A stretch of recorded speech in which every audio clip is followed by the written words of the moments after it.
بسم اللہ الرحمن الرحیم الحمد للہ رب العالمین والصلاة والسلام علی اشرف الانبیاء والمرسلین وعلی آلہ وصحبہ اجمعین اما بعد۔ درس علم الصرف کا آغاز ہو گیا ہے الحمدللہ ثم الحمدللہ۔ اگر آپ چاہتے ہیں کہ آپ براہ راست آپ کو دولت قرآن فہمی اور دولت حدیث فہمی حاصل ہو تو آپ عربی گرامر پڑھیں، ذوق و شوق سے پڑھیں۔ عربی گرامر بنیادی طور پر علم الصرف اور علم النحو پر مشتمل ہے، تو اس میں پہلا جو علم ہے علم الصرف، اس کا ہم درس دے رہے ہیں۔ تمام ویڈیوز ذوق و شوق کے ساتھ آپ ملاحظہ کریں، انشاءاللہ استفادہ میں آپ کو بہت سہولت اور آسانی ہوگی۔ آج کا ہمارا درس ہے جی، اس کا عنوان ہے 7 اقسام، یعنی اسم و فعل کی 7 قسمیں۔ 7 قسموں کی طرف بڑھنے کے لیے پہلے کچھ ابتدائی میرا روح سخن اب آپ کی طرف ہوگا، اور وضاحت اس لیے ضروری ہوتی ہے کہ پھر ویڈیو دیکھنے والا طالب علم بھی ہوتا ہے، ویڈیو دیکھنے والا استاد بھی ہوتا ہے، اور ویڈیو دیکھنے والا کیمرہ مین بھی ہوتا ہے۔ تو کیمرہ مین جو ہوتا ہے یا جو اس طرح کی ذہن رکھنے والا ہوتا ہے، اس کے لیے یہ وضاحت ضروری ہوتی ہے کہ ہمارا ہر وقت جو ہے وہ روح سخن کیمرہ کی طرف کیوں نہیں ہے۔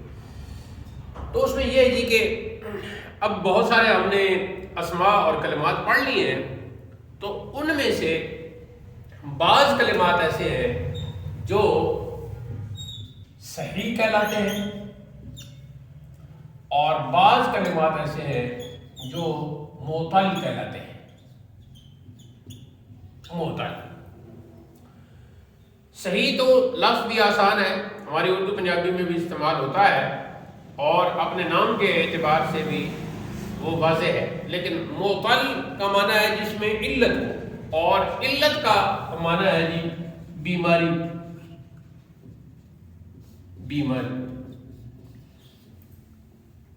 یہاں بیماری کا مطلب یہ ہے کہ معتل وہ کلمہ ہوتا ہے جس میں حرف علت ہو۔ تو آگے بڑھنے سے پہلے ہم حروف علت کو سمجھ لیں گے۔ تو عربی زبان میں 3 حروف علت ہیں۔ نمبر 1 واو، نمبر 2 یا، اور پہلے الف کرنا چاہیے لیکن ٹھیک ہے، واو، یا اور الف۔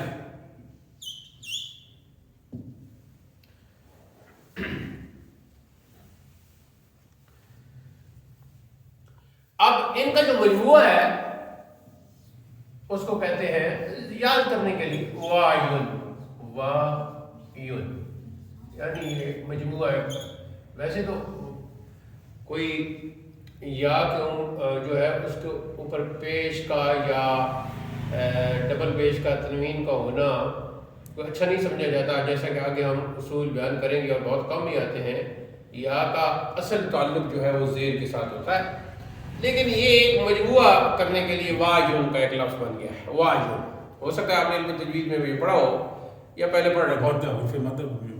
وایون، تو وایون جو ہے یہ مجموعہ ہے حروف علت کا، واو، الف اور یا، وایون۔ اب جس کلمہ میں حروف علت میں سے کوئی ایک حرف ہوگا یا کوئی بعض اوقات 2 بھی جمع ہو جاتے ہیں وہ ہوگا، تو ایسا ہر کلمہ معتل کہلائے گا۔ معتل کہلانے کی وجہ یہ ہے کہ اس کے اصلی حروف کے مقابلے میں یا تو ایک اصلی حرف کے مقابلے میں کوئی حرف علت ہے، یا 2 اصلی حرفوں کے مقابلے میں حرف علت آ گئے ہیں۔ اب جب میں کہتا ہوں کلمہ تو مراد دونوں ہوتے ہیں، اسم بھی اور فعل بھی۔ ہمیں حضور ریاض الملت قدس سرہ جب 7 اقسام انہوں نے اس کا درس دیا، اور ویسے بھی جب وہ درس دیتے تھے تو 7 اقسام کو بتانے کے لیے وہ یہ شعر یاد کروا دیتے تھے: صحیح استو مثال استو، یہ ذرا تھوڑا سا زوم کریں گے تاکہ صحیح آ جائے۔ صحیح استو، مثال استو، مضاعف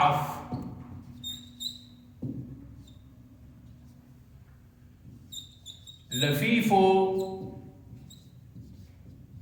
ناقص و معبوز و اجوف. صحیح است و مثال است و مضاعف، لفیف و ناقص و معبوز و اجوف.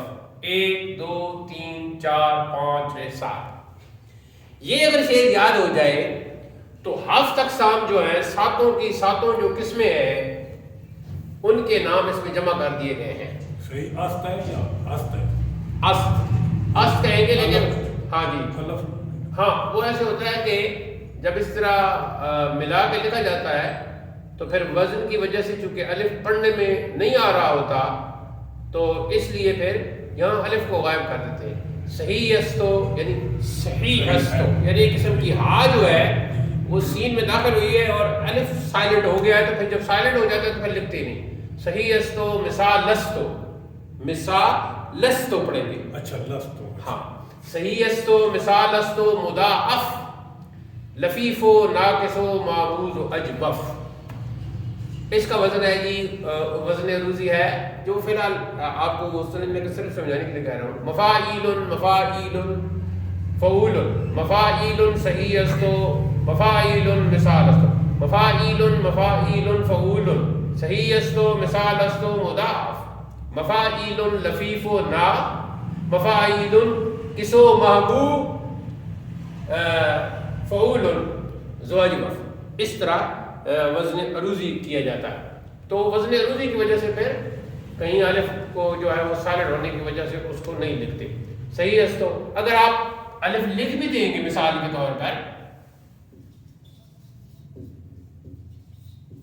تو پڑھا ایسے ہی جائے گا، ہاں ہی اس میں شامل ہو جائے گی. تو اگر آپ لکھیں گے تو فارسی گرامر کو جو طالب علم ہوگا اس کے لیے تو آسانی ہو جائے گی کہ وہ سمجھ جائے گا کہ یہ الف ہے، یہاں است کا الف ہے.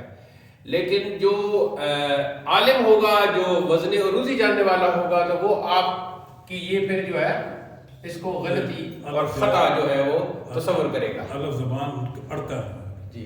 صحیح استو مثال استو مضاعف، لفیف و ناقص و معبوز و اجبر. شعر چونکہ وزن اس کا ایک سانچہ ہوتا ہے تو سانچے میں کوئی لفظ پہلے آ جاتا ہے، کوئی بعد میں آتا ہے، کوئی بعد میں آتا ہے، کوئی شروع میں آتا ہے، کوئی درمیان میں آتا ہے، کوئی درمیان میں آتا ہے، کوئی آخر میں آتا ہے. تو یہاں مضاعف اور اجوف کو آخر میں لانے کا جو وجہ تھی وہ ہے قافیہ، تاکہ قافیہ بن جائے. اس لیے پہلے مصرع کے آخر میں مضاعف لائے اور آخر میں اجوف لائے. باقی جو ہے یہ ضروری نہیں کہ صحیح کے بعد آپ مثال کو شروع کرو، مثال کے بعد مضاف کو سمجھو، پھر لفیف کو سمجھو، پھر ناقص اور آخر میں اجوف کو سمجھو اور درمیان میں معبوز کو سمجھو. ایسی بات نہیں. صرف شعر میں جو ہے ان کی ترتیب صحیح ٹھیک ہے. صحیح اگر آپ پہلے سمجھ لیں گے تو اس میں ہوگی بھی آسانی، کوئی وہ نہیں ہے. لیکن باقی تو جو ہے اکثر جو ہے مضاف کو چھوڑ کے تو معطل ہے، تو ایسی کوئی بات نہیں. لیکن 7 قسموں کے نام یاد کرنے کے لیے یہ شعر یاد ہونا چاہیے. اچھا جی، اب ہم آگے بڑھتے ہیں 7 قسموں کی طرف. یعنی کچھ قسمیں تو بن گئی معطل کی حروف علت کی وجہ سے، اور کچھ ایسی قسمیں کہ ان پر صحیح کا لفظ بولا جا رہا ہے. جیسا کہ ہم تعریف میں آگے بڑھیں گے تو پھر انشاءاللہ پتہ چل جائے گا. تو سب سے پہلے ہم پڑھیں گے جی صحیح. یہ چونکہ لکھا ہوا ہمارا تفصیل سے یہ کتاب میں جو ہے وہ اس کی PDF بھی انشاءاللہ آپ دیکھیں گے تو یہاں تفصیلی لکھنے کی ضرورت نہیں، یہاں صرف سمجھانے کی ضرورت ہے کہ صحیح وہ اسم یا فعل ہوتا ہے جس میں پہلی تو سیدھی سی بات ہے کوئی حرف علت نہ ہو. جس میں کوئی حرف علت نہ ہو، پہلی اس کی یہ شرط ہے. ٹھیک ہو گئی. دوسری یہ ہے کہ اس میں حمزہ بھی نہ ہو. اور تیسرے یہ کامن لگے گا. جب تک اس طرح کی چھوٹے چھوٹے جملے اور ختم نہ ہو نا تو شروع میں کامن لگائیں گے. اچھا اور ایک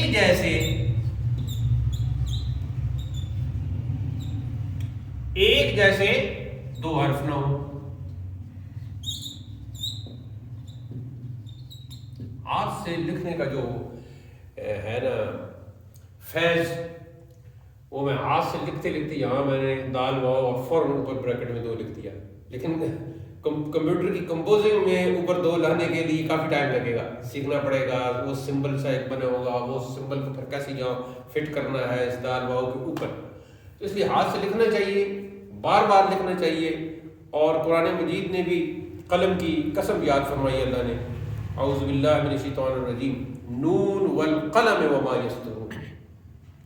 نون قسم ہے قلم کی اور اس کی جو کچھ وہ لکھتے ہیں. تو قلم ہاتھ میں لے کر لکھنا جو ہے وہ بہت ضروری ہے.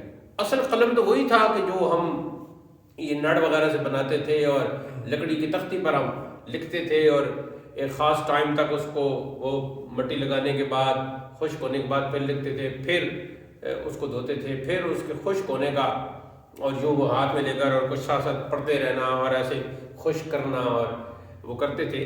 تو اس پر جب ہم لکھتے تھے تو اس لکھائی کی پھر اپنی برکت ہوتی تھی، پھر لکھنے کی آواز بھی.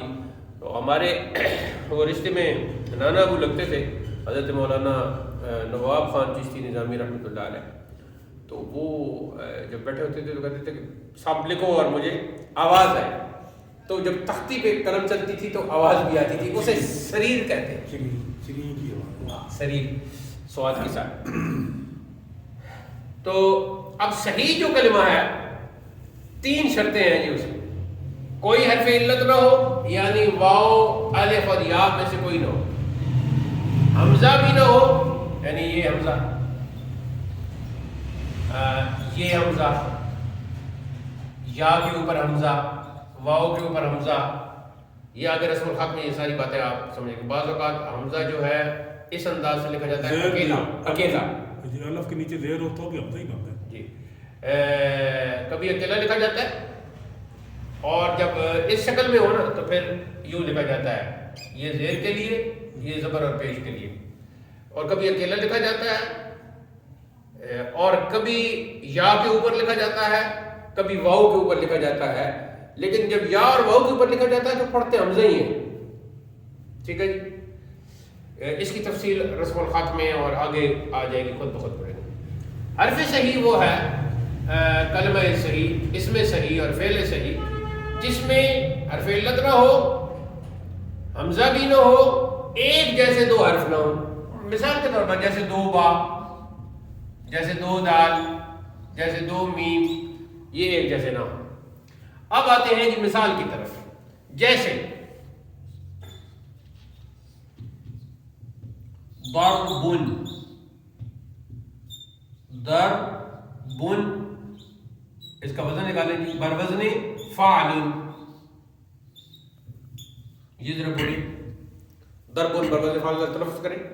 ضربن بروزن فعل. آپ بھی کریں جی. ضربن بروزن فعل. ضربن بروزن فعل.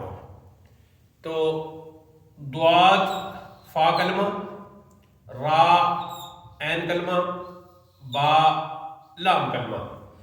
تو فا کلمہ کے مقابلے میں ضاد ہے، یہ حرف علت کوئی نہیں.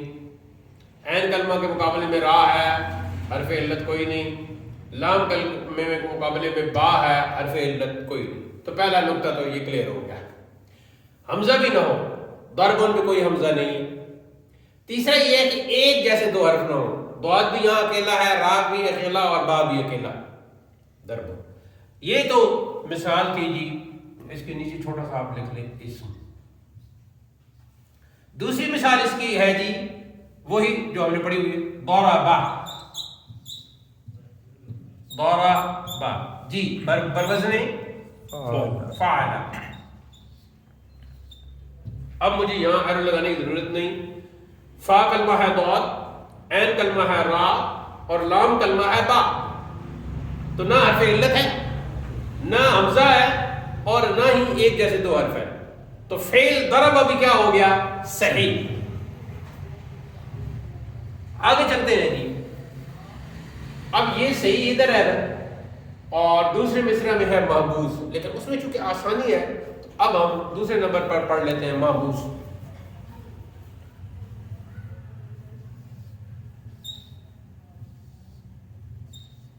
وہ ایک صحیح, دوسرا ہے جی محموز.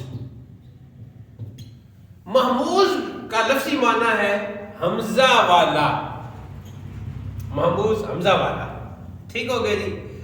اب دیکھنا یہ ہے اس کی جو تعریف کی گئی ہے وہ یہ کی گئی ہے کہ وہ کلمہ ہوتا ہے جس کے فا, عین اور لام کلمہ, جس کے فا, عین اور لام کلمہ کے مقابلے میں حمزہ ہو,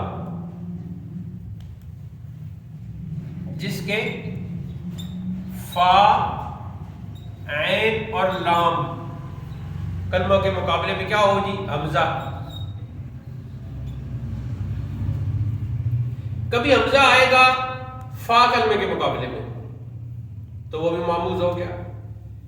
کبھی حمزہ آئے گا عین کلمے کے مقابلے میں تو وہ بھی محموز ہو گیا. کبھی حمزہ آئے گا لام کلمے کے مقابلے میں تو وہ بھی محموز ہو گیا. اس اعتبار سے محموز کی 3 قسمیں بن گئی. جب حمزہ آئے گا فا کلمہ کے مقابلے میں تو ہم کہیں گے محموز الفا. بولیں جی محمود الفا. محموز الفا یا حمزہ. اور جب عین کلمے کے مقابلے میں حمزہ ہوگا تو جی محموز العین, اور جب لام کا ہوگا تو محموز اللام. محموز اللہ. اس کا کیا مطلب ہوا؟ اس کا مطلب یہ ہوا کہ محموز جو دراصل ایک قسم ہے 7 اقسام میں سے, اپنے اندر 3 قسمیں رکھتی ہے. ٹھیک ہو گیا جی. حمزہ کے مقام کی تبدیلی کی وجہ سے محموز الفا, محموز العین, محموز اللہ. اب ہم سب کی مثالیں پڑھیں گے. تو پہلی مثال ہے جی محموز الفا کی, امرن. امرن, امر کا معنی حکم, کام. ٹھیک ہے جی. اب ہم اس کا ادھر ہی وزن لکھ دیتے ہیں. بروزن میں نہیں لکھتا, لکیر لگا دیتا ہوں. تو امرن بروزن کیا بنے گا جی, فعلن. فعلن. تو اب آپ نے دیکھ لیا فا کلمہ یہاں حمزہ ہے تو یہ محموز الفا ہو گیا ہے. ساتھ ہی دوسری مثال بھی پڑھ لیتے ہیں. امرا, ادھر کر لیتے ہیں. امرا, امرا. امرا کا معنی ہے اس نے حکم کیا. اس نے حکم کیا. تو یہ فعل کی, یہ اسم کی مثال ہم نے دی تھی, یہ فعل کی مثال ہو گئی. امرا بروزن فعل.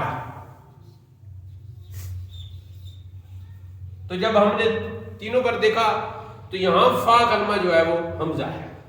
امر اسم کی مثال ہو گئی, امرا فعل کی مثال ہو گئی.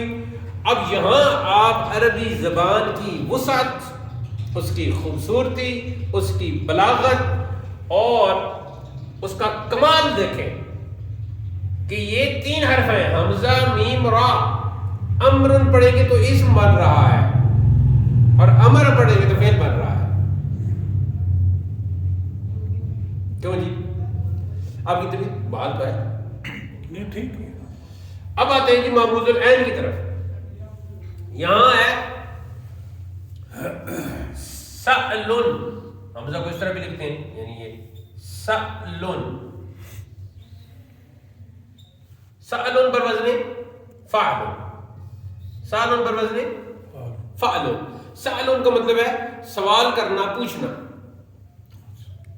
سوال کرنا, پوچھنا. اسی سے ہی ہم فعل کی مثال بنا لیں گے تو وہ بنے گی جی سألا. اسی طرح لکھیں گے سألا, اس نے سوال کیا, اس نے پوچھا. سوال کرنے کے بجائے آپ لمبا کرنے کی وجہ سے پوچھا کرتے ہیں.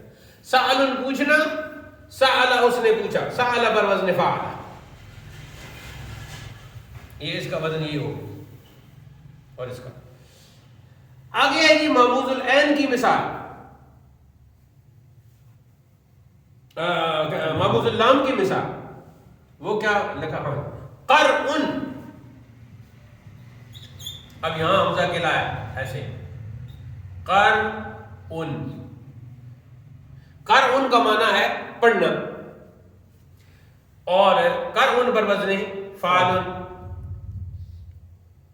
اور اسی سے فعل نکال لیں قرأ، وہ پھر اس طرح لکھ دیتے پورا، یعنی قرأ تو اس طرح چل جاتا ہے، لیکن قرأ میں پھر یہ سٹائل ہے قرأ، اگر آپ اس طرح بھی لکھتے نا قرأ پھر بھی چل جائے گا، لیکن جدید عربی میں یہ پورا کرتے ہیں، تو چونکہ رسم الخط کے حوالے سے ہم آخر میں پورا پڑھیں گے تو وہ انشاءاللہ اس میں ساری تفصیل آ جائے گی۔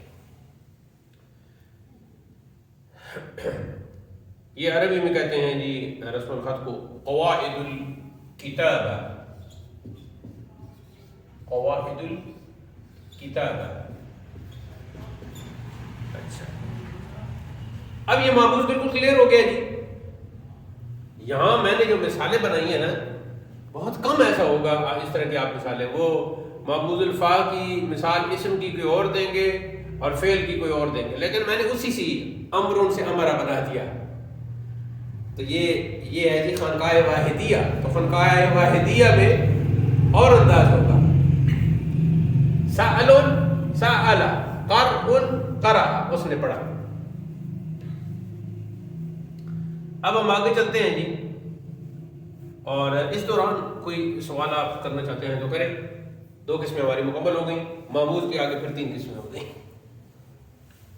اگر کوئی سوال آپ کے ذہن میں آ رہا ہے تو آپ کر سکتے ہیں، اور کوئی تھوڑی دیر پہلے میں نے آپ کے چہرے کی طرف دیکھا تو مجھے کچھ ایسا لگا کہ جیسے کوئی تھکاوٹ کے جی ہے، گلا بھی ٹھیک نہیں ہے، سر کو بھی درد ہے۔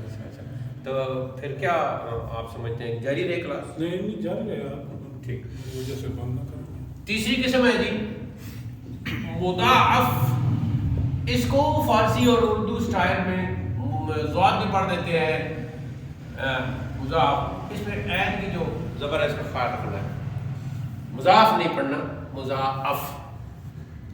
جیسا کہ اس نام سے پتہ چل رہا ہے، مضاعف کا معنی ہے دگنا، دوہرا، تو نام سے یا اندازہ ہو رہا ہے کہ یہاں کیا ہوگا۔ تو ڈیفینیشن اس کی یہ ہے جی کہ وہ کلمہ اسم یا فعل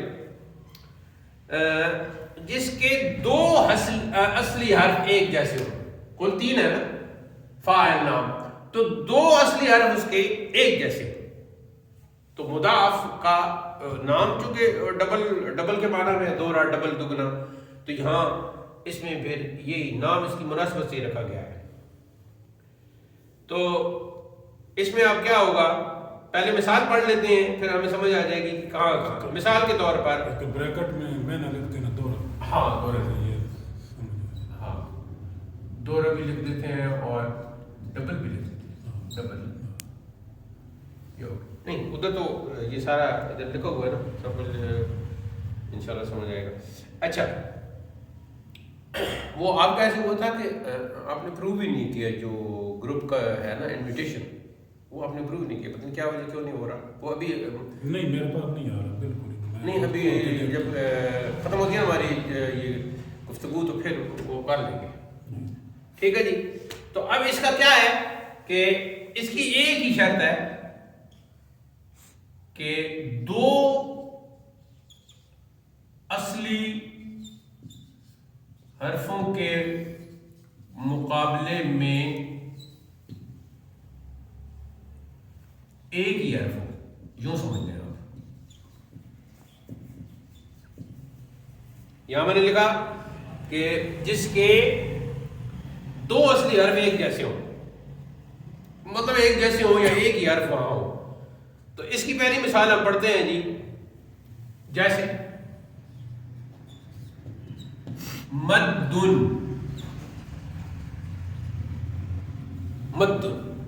مدن کا کیا وزن ہوگا؟ بر وزن فعل ہو، بولیں بر وزن فعل. اس کو سمجھنے کے لیے کہ مدن بر وزن فعل کیسے ہو رہا ہے، وہ ایسے ہو رہا ہے فعل کہ جہاں تشدید ہو، شد ہو، وہاں دو حرف ہوتے ہیں. علم تجوید میں آپ پڑھ چکے ہیں. تو مدن اصل میں ہے مد دن، مد دن. اب بر وزن فعل کہنے میں ہمیں کوئی مشکل نہیں ہو رہی. لیکن علم تجوید میں آپ پڑھ چکے ہیں کہ جب ایک جیسے دو حرف آ جائیں تو وہاں ادغام ہوتا ہے. ادغام کیوں ہوتا ہے؟ سلاست کے لیے، روانی کے لیے، سکالت کو ختم کرنے کے لیے، سلاست اور روانی اور کنٹینیوٹی لانے کے لیے وہاں ادغام ہوتا ہے. تو یہاں جب آپ بولیں گے ماددن ماددن تو زبان میں ادائیگی اس کی جو ہے یہ بہت مشکل ہو رہی ہے. تو ادائیگی بھی اصل میں لفظ تو ادائی بنتا ہے، لیکن اب لفظ ادائیگی بھی اتنا مشہور ہو گیا ہے، غلط العام ہو گیا کہ اس کو بھی استعمال کرنا ضروری ہو گیا. ادائی ویسے بنتا ہے تو ادائیگی. ماددن کہتے ہیں تو مشکل ہوتی ہے، تو پھر ادغام کریں گے تو بن جائے گا مدن. لیکن حقیقت میں چونکہ مدن ہے تو حرف تین ہی ہے تو فعل بنے گا. مدن بر وزن فعل. اسی سے فعل کی مثال بنا لیں. مدن کا معنی ہے کھینچنا، تو اسی سے فعل بنا لیں مدّا بر وزن فعل. ٹھیک ہے جی. مدّا اب اصل میں کیا ہے؟ وہی مدّا. مدّا اصل میں کیا ہے جی؟ مدّا. یہاں بھی ادغام کر دیا تو بن گیا جی مدّا. تو یہ مثال ہوگی. اب جب ہم مددن کہتے ہیں تو بر وزن فعل، تو عین کلمہ بھی دال، لام کلمہ بھی دال. اور مدّا بر وزن فعل تو عین کلمہ بھی دال اور لام کلمہ بھی دال. تو دو اصلی حرفوں کے مقابلے میں ایک ہی حرف آ گیا ہے، لہذا یہ ہو گیا ہے مضاف. اچھا اب یہاں ایک اور مثال پڑھتے ہیں تو پھر آپ کو ایک نئی جو ہے وہ آپ کی معلومات میں اضافہ ہوگا. اور وہ مثال ہے جی زلزلہ. زلزلہ زلزلہ. ٹھیک ہے جی. تو یہ کیا بنے گا؟ بر وزن فعللہ. بر وزن فعللہ. دوسری مثال ہے زلزالا. زلزالا زلزالا. اس نے پڑھ گئے کیا پڑھ گئی؟ فعلالا فعلالا.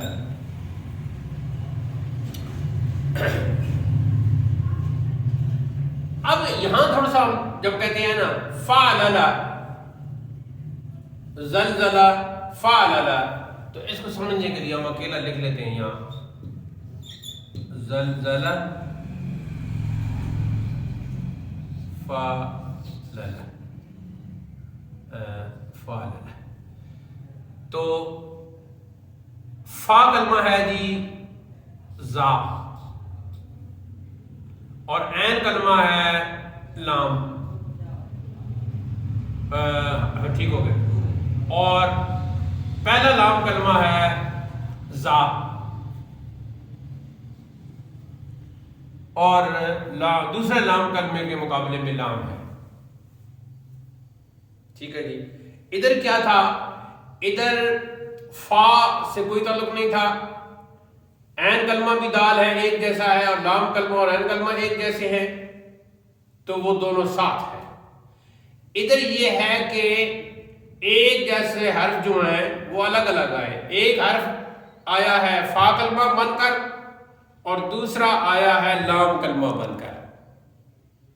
کچھ سمجھ میں آ رہا ہے جی؟ تو یہ جو پہلا ہے اسے کہتے ہیں مضاف ثلاثی، کیونکہ آپ نے ثلاثی رباعی پڑھ لیا نا شرشک صاحب میں، تو اب ظاہر ہے اس کی وہ تقسیم ہو گئی. اور اس کو کہتے ہیں مضاف رباعی. تو یہاں سے ایک اور بات ہمیں پتہ چل گئی کہ مضاف کی بھی دو قسمیں ہیں، مضاف ثلاثی اور مضاف رباعی. اس لیے سلاسی میں تو آسانی تھی کہ دونوں ساتھ ہیں، رباعی میں جو ہے وہ الگ الگ ہے، لیکن ہیں چونکہ ایک جیسے۔ اب دونوں کی جو تعریف یہاں میں نے لکھی ہے وہ یہ لکھی ہے جی کہ مضاف ثلاثی وہ کلمہ ہوتا ہے جس کے عین اور لام کلمہ کے مقابلے میں ایک جیسے دو حرف ہوں، پکا اس کے عین اور لام کلمہ کے مقابلے میں دو حرف ہوں۔ لیکن مضاف رباعی کیا ہوگا؟ جس کے فا اور پہلے لام نیز عین اور دوسرے لام، ہاں یہ بات تو کی ہی نہیں، یہ بات ہم نے کی ہی نہیں۔ زلزلہ پر وزن فعل ہے، ایک بات ہم نے کی، ایک بات وہ کرنے میں بھول گیا۔ تو مضاف رباعی میں کیا ہے جی؟ جس کا فا کلمہ اور پہلا لام ایک جیسے ہیں اور پھر عین کلمہ اور آخری لام دوسرا لام ایک جیسے ہیں۔ اچھا ٹھیک ہو گیا جی؟ یعنی یہ اس طرح آ رہا ہے، یوں سمجھتے ہیں، ایک سیٹ ادھر بن رہا ہے فا اور پہلا لام، جی ایک سیٹ ادھر بن رہا ہے عین اور دوسرا لام۔ ٹھیک ہو گئے؟ آگے چلتے ہیں جی، یہاں تک بات سمجھ میں آ گئی جی؟ تین قسموں کی سمجھ آ گئی؟ کتنا ٹائم کتنا ہو گیا ہماری؟ ویڈیو بہت لمبی ہو جاتی ہے پھر ہماری، 30 منٹ ہو گئے۔ تو ایسے کرتے ہیں کہ آج ہم مضاف تک رک جاتے ہیں، کل پھر ہم اگلی جو ہماری قسمیں رہتی ہیں مثال، ناقص، لفیف اور اجوف، وہ ہم 4 قسمیں کروا رہے ہیں، وہ بہت آسان بھی ہیں۔ تو چونکہ میں یہ نہیں چاہتا کہ ہمارا جو لیکچر ہے وہ بہت ہی طویل ہو جائے ویڈیو کے اعتبار سے، تو ویسے سمجھانے میں تو گھنٹہ ڈیڑھ بھی لگ جاتا ہے۔